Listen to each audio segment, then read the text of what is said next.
Hey everybody, this is Charles Morgan from Comic Week, and I'm here with Alex. From Alpha Comics and Games. And we are here with your new comic books for this week, which is November 6th. It is going to be for November 6th, and there are a lot of number ones this week. Right. Like a lot. Like we were pulling them to put out for the video, and we were like, there are a lot of number ones this week, guys. Yeah, it's weird because usually when we do our pulls for the show, we grab the number ones separate, and then the comics that we want to talk about, the ones we definitely want to read. And then as we're pulling the ones we wanted to read that weren't number ones, we're like, wow, there's pretty much everything's a number one this week. Yeah, everything is a number one this week except for a couple of things. Now, don't get me wrong, the couple of things that aren't number ones are still like super dope and cool and absolutely worth checking out. But some of the number ones I'm like super excited for. Right. One in particular that I'm like really jazzed about. You have a favorite character that's only your favorite character. I do, only my favorite character. So as there have been, the numerous X-Men tie-ins that are coming out for the new series, X-Force is going to be coming out, and this is the one I'm most excited about, exclusively because it has my favorite mutant in it, who is Quentin Quire, Kid Omega, who is only my favorite mutant. No one else likes him because he's the entire worst, and I love him so very much. He's delightful in that he's the worst. So if it turns out that Quentin is also your favorite character, please leave us a comment in the comments field, and we will ignore them. Yeah, or they at least will not make me feel like either as alone or as much like a hipster. One of the two. So before I get into the rest of the number ones that we're going to be concerned with this week, there are a couple of things that came out this week that I'm really kind of jazzed about. You have the final question mark issue of No One Left to Fight from Dark Horse Comics. This is Aubrey Sitterson's comic, and it ends with a bang, if you will, and opens the door a little crack that maybe there could be more if you tell everybody your comic retailer, your friends, your family, and even people you don't like. Random strangers on the street. That you want to see more of this. Maybe word will get to Dark Horse and he'll be brought back to make more of it. Write it in the sky. Kyer Skywriters, write it in the sky over Dark Horse's studios. Right. But I've always liked this comic because not only is it kind of a cool character study of like superheroes in a sort of a Dragon Ball Z way, but the color palette is like straight out of a bowl of tricks. Like a giant bowl of tricks is every issue. It is decidedly in Technicolor. Also, I read already City of Bane. Here, let me pull that one for you. This is, of course, Batman for this week. We're running to the end of the King period, as everybody has got an opinion about that. This has we've seen some issues in recent past, 77 in particular, which sold out. It had a very dramatic moment. That's putting it lightly. This issue has this will have Batman number 50 vibe for some of you who've wanted to see something happen to a certain villain for so long, and you almost get it. And I can't tell you anything else. We could just be frustratingly vague, like a wizard giving you a quest riddle. Right. It's the journey, not the destination. Also, DC's has a sort of this gimmick cover going on this week, as you see. Not just Batman, also... They're also doing it with Legion of Doom, which in my opinion of all of them is the best one, because whatcha! Right. Looks super awesome. And is Deathstroke ever coming back? I don't think so. Or is he? But dun-dun! And you know what's weird, Alex? DC's been toying with these $4.99 premium covers. Yeah, the cardstock ones. These are $3.99 with this sort of this weird vinyl-y kind of cover. Yeah, it's exactly the same price as a normal paper comic. And they also have $4.99 stock covers this week. Yeah, because why not? Right. Why wouldn't you do that if that was a choice you wanted to make? I've liked Space Bandits from Image Comics, Mark Millar writing it. This is totally like an 80s vibe, but in space with so many double-crossing hijinks and thievery and all sorts of illicit activities going on. This is not a over-the-top, violent, adult, kind of gross kind of comic. This really is sort of fun. But this comic is twists and turns every issue.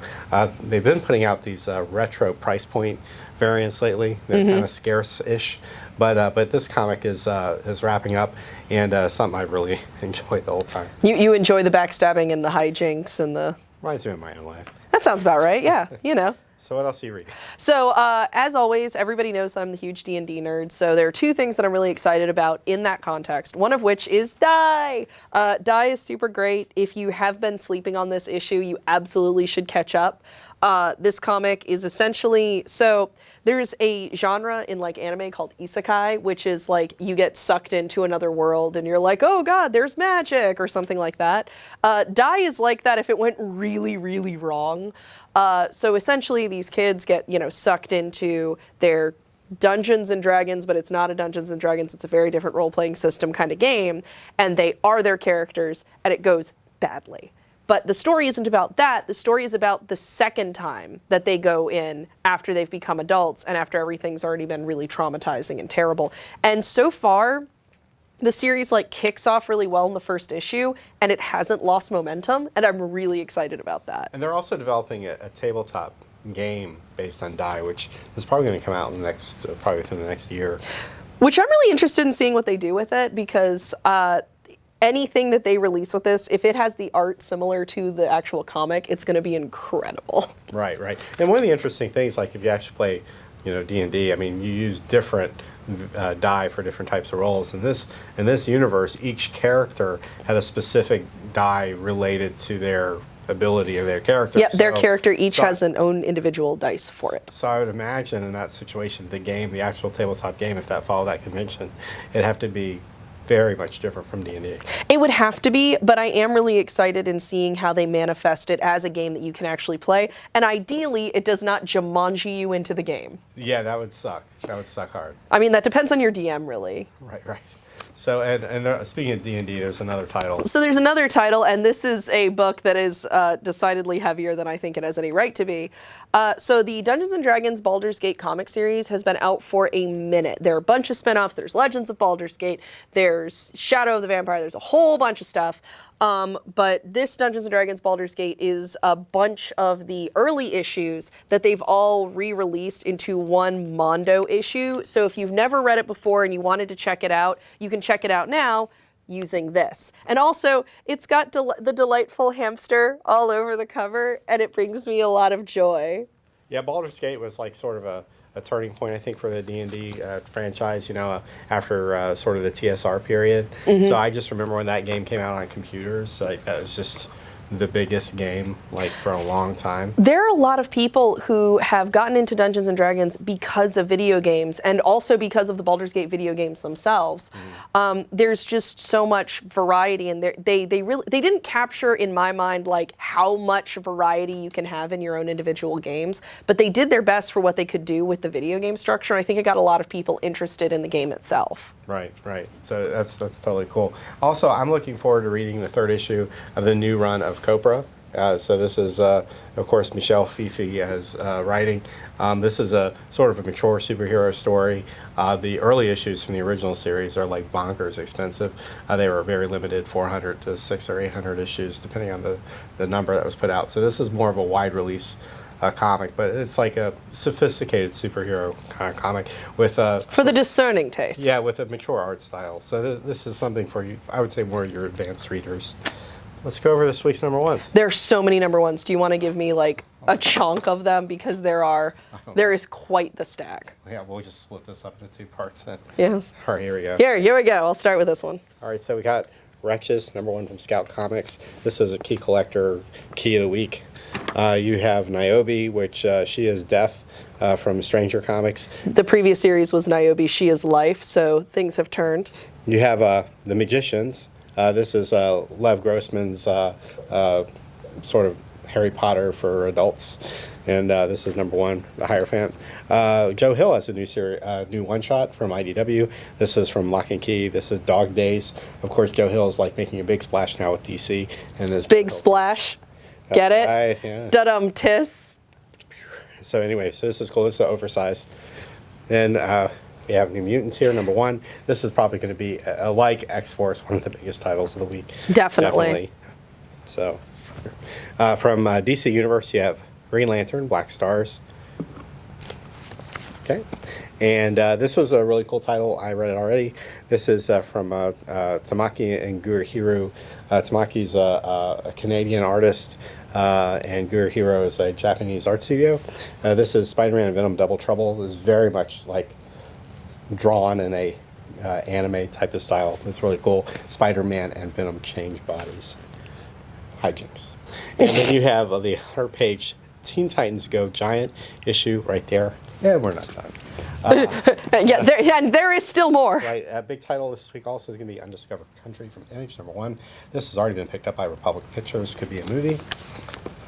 You have, Guess it's not that undiscovered. yes, Voidwalker #1 from Marvel.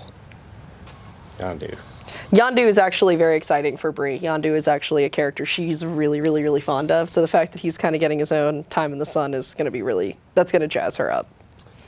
Things go great in the Rick and Morty universe with this title called Unity. I mean, they go great for one particular character that is a lot of characters. Dynamite has Kiss Zombies. I don't want to. you don't have Kiss Zombies. I don't want to kiss zombies. Yes. Well, That was the dumbest joke I'll make this entire video, I swear. well, Rock is dead, I guess. Then we have Legion of Superheroes #1 from DC. I have a lot of people who have been really excited for this series to drop. Look, I'm going to pick one of these up. A Love and Rockets tribute on Vault the Heist. That's the one where they're trying to steal a planet, isn't it? Yes, How to Steal a Planet is the tag that they've done. Now, whether or not they succeed in this is going to be interesting to read. So do you take the planet out of its solar system and you... I don't know. I don't know if you do that or if you just, like, take over all of its respective governments. I don't know. We'll find out. Look, we have villains conquering the world all the time. We should be able to figure out how to make it happen on a planetary level. Well, we're definitely outside of Palomar. Then you have King Shazam #1 from DC. And Jen Locke #1. Gen Lock is an interesting series. It's very, like, it sort of harkens back to, like, old 90s mech anime. Right. In a way that I'm very much kind of like, well, this will be interesting to read. Yeah, so this is going to be sort of a maxi series with a collaboration with Rooster Teeth.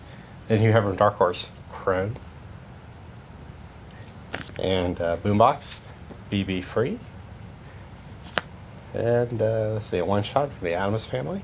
Which is definitely a tie into the fact that the movie's coming out. And finally, Absolute Carnage, Weapon Plus.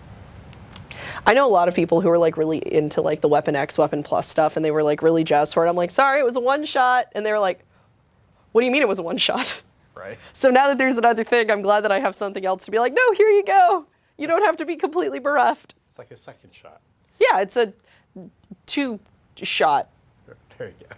So anyway, that's just a taste of what's coming out. Of course, there's other titles, other indie titles, and titles from the majors that you may be interested in.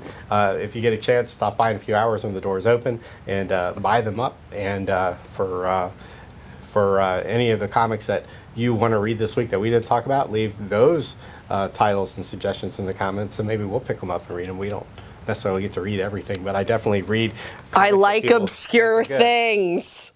And finally, for our giveaway this week, we're going to do an Uncanny X-Men #164. This is from December 1982. This is a 9.2. It's got a really lovely cover and that thick, chunky CGC holder. This giveaway will last from Wednesday today to next Wednesday at noon. So go to our contest page for a chance to win.